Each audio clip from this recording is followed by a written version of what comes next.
Hey guys, welcome to the latest installment of Ask Coach Mike, where this time I have a great question for you from Frank from Long Island, New York. And he writes in and he asks, "Dear Coach, I don't have a lot of time when I hit the gym and want to make sure I'm getting the most for my efforts. What are some of the biggest training mistakes you see young athletes making?"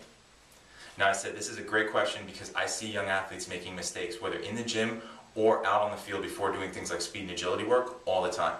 So I'm going to run down some of the biggest mistakes I see you guys making and hopefully help you to avoid them and have much safer and more productive workouts. Now first off, I would definitely have to say failing to warm up properly is at the top of the list. Countless times I see young athletes just walking into a gym and right away cold going into a squat rack, a bench press or what have you, or just going out onto the field and start sprinting. You need to do a dynamic warm up, movement prep to get your muscles ready, increase body temperature, increase blood flow, all that good stuff. So that would definitely be mistake number one. Mistake number two would be focusing on the quantity of work being done instead of the quality. I think a lot of this has to do with this focus on things like CrossFit and boot camp style workouts where young athletes basically want to push the envelope and see what their bodies can endure.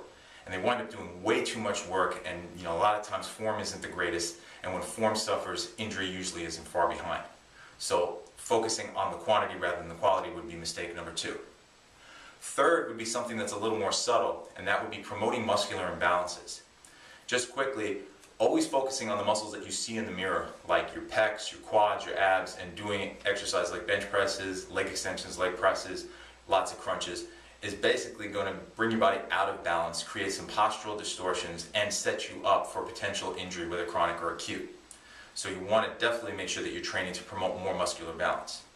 And finally, and perhaps most importantly, neglecting recovery and regeneration.